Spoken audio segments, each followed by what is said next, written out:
What's up, guys? Welcome back to WCS America. I'm Axeltoss. I'm joined by Axslav, currently watching Challenger League Group E, Top 2, Advanced to Premier League Season 2, which is really important. This is the winner's match. Jim is 1 win away, but can he 2-0 Jaedong? You know, if he plays like that, I think he can. That was That's cool. some of the cleanest, most perfect Protoss play I've seen in a long time. It was reminiscent of watching back when Party went like 40-0 with that 2-base Immortal timing. Of course, this is a different timing. It looked very similar. Jim's timing is a little bit faster. Of course, with a couple less sentries than what Party sometimes had. Doesn't have the Warp Prism. But it's a similar type of idea for the most part. He has motion core as well, of course, being Heartless Swarm.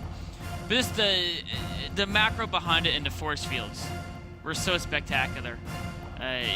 Jim is a force to be reckoned with over the next year or so. Like, this is a guy we're going to see every tournament he goes to. He's going to be someone that everyone wants to avoid.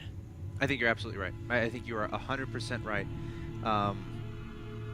Of course, let's introduce players. In the top left, we have the red Protoss player that we've been talking about.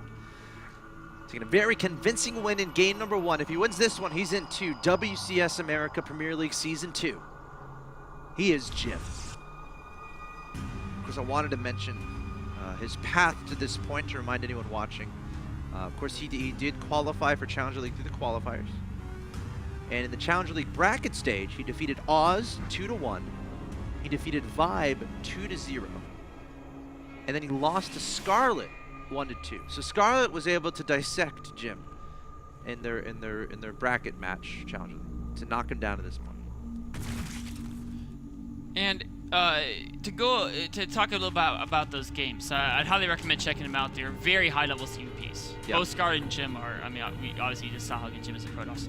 Scarlet won the series 2-1. The one game she lost was on Whirlwind. It was a mass gateway attack where she missed a proxy pylon and just died. Yeah. I think it was a 7-gate, no tech, just crazy aggression on 2 bases. Yep. And she just didn't see it coming in time.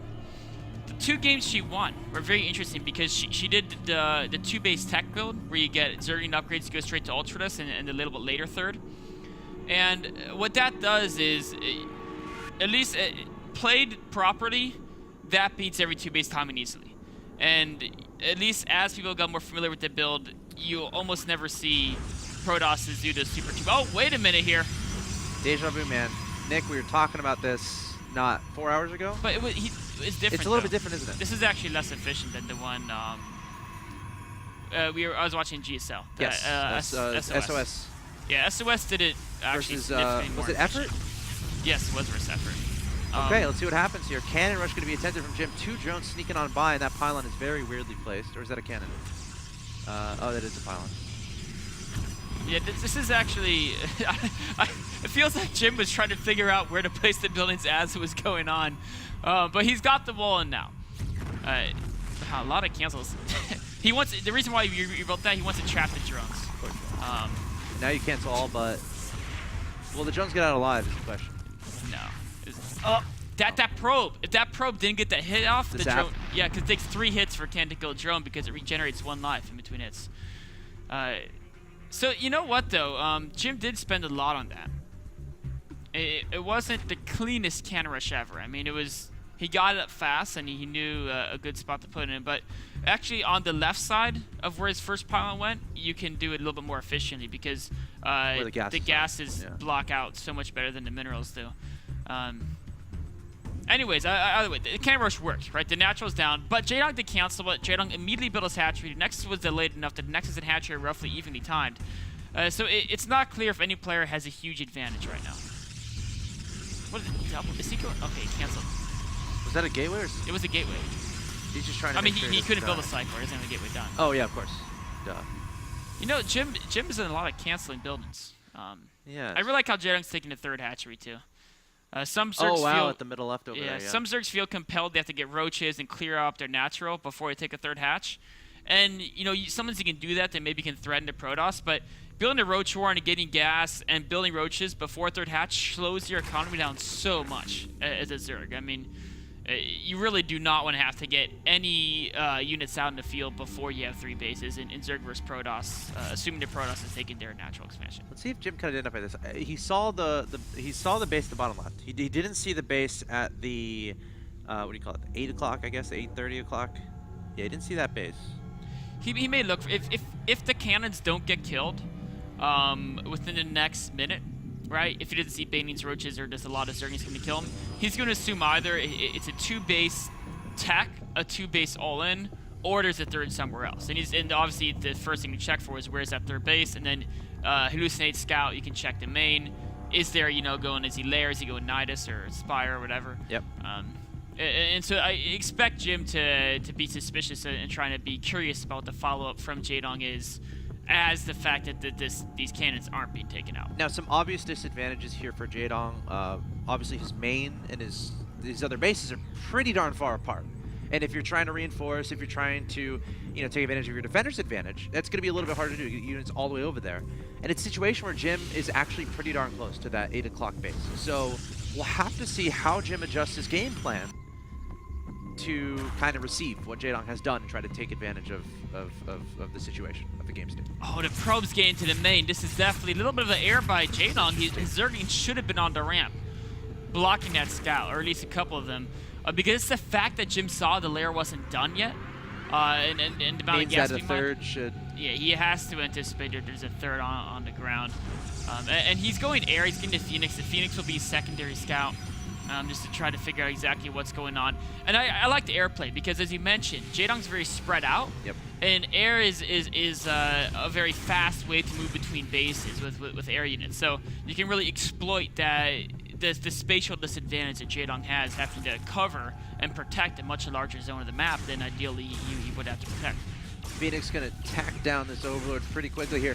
And it's also worth noting there's no that... probes being built. Ooh. That's worth being noted. That's very worth noting. Thank you, Nick. But also, the 2 pylons are still very much alive at the natural expansion of Jaedong. So Warp-in's later. In fact, I think Warp Gate is done. It is. Gateway's finishing up. So he could Warp in at his opponent's natural if he wanted to. He could. There's enough creep there to be spotted quickly. And I think this is a point in the game where gateway units on their own aren't going to do too much. Sometimes Zealots, though, can be great. Like, if they're distracted by Phoenixes, sneaking and trying to harass. But looks like Jaedong has some Roaches in production, so he's probably going to take out that position fairly soon. Of course, Phoenix is coming here to scout the main. They're going to try to figure out exactly what's going on. every time you scout a Zerg, you want to try to notice the animation of the Roach one, and you can see if they're getting the Roach speed or not. That's a very important thing to know. It is wiggling, so you should know Roach speed is on the way. He's doing a lot of damage. Is there no Spore? There's no Spore. It was just started right now. Wow. These Overlords, I mean, he's going to lose 2 of those probably before the Spore finishes. This is, so meanwhile he cleaned up this Roaches. Too big a deal. Jim's not crying about that. I think he anticipated that going down. Sure. These Phoenixes just keep killing stuff. Spore is finally done, but how much units lost is 1,200 to 762. Yeah. And all that 762 was the canceled buildings, was probably 200, and 2 pylons and 2 cannons. So it's one of the most unique numbers you'll see on the region. Yeah. And actually, I think that's pretty much all. Like, if we look at the 5 units lost, and 4 of those were the buildings. Yeah. So it was 2 pylons, 2 cannons, and then probably a probe. Yeah. There you go. So he actually hasn't lost a single unit yet in the game. So as far as units lost, it's pretty much. So when you lose a building, it counts as a unit. And the units it does. Oh, okay. It does. Huh. Interesting. Roach is checking on the 3rd base, and this is going to tell, and Overseer, right? So he knows it's a 2-base follow-up, and this is what Jim excels so much in micro. And we talk about how he lost to Scarlet.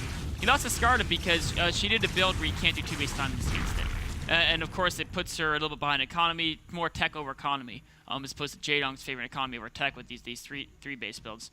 And then it got the super late game, and Scarlet's late game control is I would say one of the top couple in the world, honestly. Even the best players in Korea. I mean, I guess that super late game as far as controlling units, she's up there. And so, anytime Jim thinks he can make it more of a low-tech game about micro, that's where he's prioritizing. And actually, he's going to clear out this 3rd base. Is he? Has he gotten more probes, or is he still at the very? He's building 2 more now. So A little bit yeah, decisive, 56. maybe? No, he's definitely taking a third now. Yeah. You know what? I think he might not have identified the fact that Jaedong was on 3 bases for quite a long time. Oh. And he was cutting probes because he assumed there was a big attack coming at him.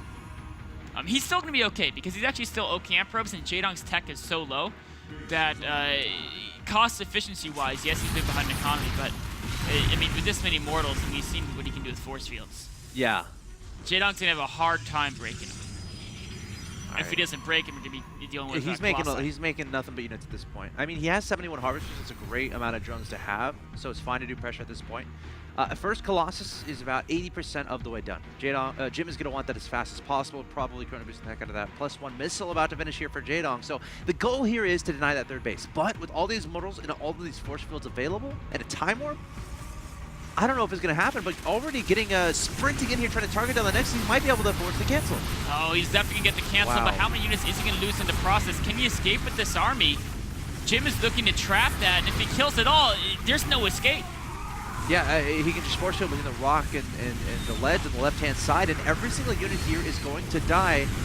Jaedong taking down his opponents, or forcing the cancel on the Nexus, but sacrificing all those units. Do you think that's worth it? That's a very hard call. I mean, I honestly think that favored Jim, but on the other hand, Jaedong couldn't not attack. Yeah. He just couldn't. Like, if he lets Jim build up a larger army, he's still just on Roach Hydra. Colossi, Yeah, force I mean, fields. It would only get worse for him. The Yep. engagement looks worse once there's a Colossi range, and once there's multiple Colossi there instead of just the one. So he had to attack, you know, because he didn't have tech behind it. Now he does have the Spire coming up, but Jim hasn't seen it yet. he Oh, hasn't there's a seen second yet. target. I think that's just Jim wants to go for the Colossi Vortex combination. I'm curious what the Spire's going to do because, oh, he's going to get another cancel on Nexus here. No. Or is he? Yep, force is going down. Great force fields there from Jim. I'm pretty sure it's going to have to be a muted transition. Yeah. There's no way he would want to go Corruptors against Void Rays. Yeah, against Void This Rays, or even, I mean, honestly, even against Colossi, they're not always amazing. There's a lot of Stalkers there as well with Blink, and it's usually one of those two. So I think he's going to be looking to do a muted transition later down the road, most likely. But first Swarmos, maybe? Yeah, yeah, we could see some Swarmos play. He's getting, yeah, he's going drones and infestation bits, so he's realizing he can't break his opponent. Jim's forces are too good to be broken with just Roaches and Hydranus. And so we started transition to a late gate, but the question is, oh, looks like he's actually attacking from 2 sides here, maybe going into the 3rd while threatening the natural. Yeah, Roaches and Hydra going to the 3rd, and Roaches and Hydra is just sprinting right on by into the main base. This is a great decision here from Jaedong, realizing these units aren't going to be as good as the game goes along. He's willing to make these trades, turn down the 3rd. The 3rd does end up falling. Meanwhile, in the main, he's going to be targeting down the Nexus, and that might fall as well. Oh no, the Nexus is getting low. Switching over to the Zealots. It looks like a okay. Colossi He comes in changed. from the back. He changed his target fire. I mean, I think he realized he wasn't going to get it. Yeah. which, Wise choice. Yeah. 17 mutas, so he's going straight into muta production. And the thing is he realized Roach Hydras are useless at this point unless he could have added in some Vipers. And, Yep. and his Infestation Pit was too late. He wasn't going to get Vipers in time before major engagement. So he decided to just trade him for his economy, forced him to come to me now because his economy's hurt again. And Jaedong, he's going to have to go for the base race. In a straight-up engagement with Guardian Shield and a potential Stalker Warp in, mutas aren't going to stop this army. Isn't this what happened in the DreamHack final? It was, Their and- base trade situation. And Jaedong actually should have won the game into Bluesing. Okay. Which we may see that here. Zerg typically has advantage in these base trades. Jim is anticipating this. We saw he pulled the Phoenixes back. These spines are not going to stop this army. That was 4 Immortals there. Yeah, absolutely not. Jaedong needs to get spread his drones around, start building hatcheries across the map, but most importantly, he needs to take Jim's bases out. Muta's heading straight for where the Stargates were before, tarring down the cannon, and then the pylons. Inevitably, there are a good amount of Phoenixes on the field, and Jim immediately trying to restart that Phoenix production, taking out his opponent's natural expansion, going to be heading into the main, but where are his Phoenixes? I feel like he should be trying to micro them against these Mutas. You know, I think he's afraid because he doesn't have too many, they don't have range, and he wants to build up a few more, but the Stargates are being taken out. Yeah. Both Stargates gone. This 3rd base is going to be denied, but Jaedong's going to lose his main base. His Spire is here as well, which is actually really important. It's at the bottom side of the main, so we'll have to see if Jim can take that out and of course, prevent the continued production. Oh, Zealot's going to be chopping up a bunch of the drones at the natural expansion. Meanwhile, Jaedong's still trying to eliminate his opponent's buildings as well, taking down the natural expansion nexus, taking down the Cyber Core. And this is as base tradey as it gets. Some Lings even sprinting into the main base of his opponent, and now Jim is just going to try to track down these additional bases from Jaedong. So the situation is Jim's way ahead in supply, but of course Jaedong has a mobility advantage. Jaedong's going back to defend. He realizes Jim has a lot of units in his main. He thinks his army is weak. There's not enough anti-air there. The Mutas and Speedas are going to try to engage this. Can he save this base? There's a lot of Phoenixes there too. The Mutas swooping in. What do they target? The Mothership Core, so the recall can't happen, and now going to switch their target fire to the Voiders, but the Phoenixes are here, which is going to cause Jaedong to be a little bit tentative, but now the reinforcements are coming here from Jim. He's going to get his entire army together. Jaedong trying to buy a little bit of time to get spines up, to get some more Mutas, to get some more Lings, but Jim might just have too much. Oh, there's just too much there. Jim can actually split his army into two pieces. He has the probes and the stalkers and the Phoenixes dealing with the Mutas while the rest of the army takes down base after base. It looks like the third of Jaedong is cleaned up. Actually, the Mutas chasing out stalkers here. Hold on a second. He got a couple free Phoenixes. Oh. There's 3 free stalkers, and if he can take down this force. yeah, you got to Actually, take out now obviously the he's Phoenixes backing and the stalkers. Oh, look at that turnaround. The Phoenixes are exposed. He's going straight for them. All the Phoenixes go down. He's just going to straight up engage us. A few stalkers there, but does Jaedong have too many Mutas? A Guardian Shield being deployed as well. I think Jim should have enough here. He should, even if these units die. Remember, there's still plenty of Void Raids left, and the Muta count is getting so small, and Jaedong can't replace it. It's 23 food to 130 of Jim's. Wow, Jim looking so good in this game. Some probes, going to be a little bit vulnerable, but we're starting to run out of buildings here for Jaedong, and now he has to make a decision. He only has 9 Mutas on the map. And Jim's kind of still mining. It's long distance. Sure. But he still has a Nexus left, so I'm surprised he's actually not returning home and just playing passive. I think he's I mean, now that Jaedong has the mining bases, right, Jim could just sit on his probe line as long as it's fine to rebuild. But he's going to just go kill the buildings. There you go. Wow, there's the GG, and Jim is going to be your first player to qualify from Group E and get himself a spot in WCS America Premier League Season 2 with the 2-0 over Jaedong. And he made it look easy, to be honest. Yeah. I mean, Jaedong got second in the premier event not but a few days ago in DreamHack. And Jim is a guy, I mean, people who follow Chinese scene will know him. He's obviously insanely talented, but he hasn't been in the premier tournaments yet. But he just took down Jaedong 2-0 like was nothing. Yeah, I mean, I'm super excited to see how this guy does in Season 2. He's definitely going to be a guy to look out for. Again, one of those group of death type players where he's in the lowest tier as far as... Because he went through the group. Yeah, as far as getting to Premier League, he's in that lowest tier when you're figuring out the groups. And he's going to be a force to be reckoned with, I think, in Season 2. Really exciting stuff there from Jim, taking the 2-0 over Jaedong.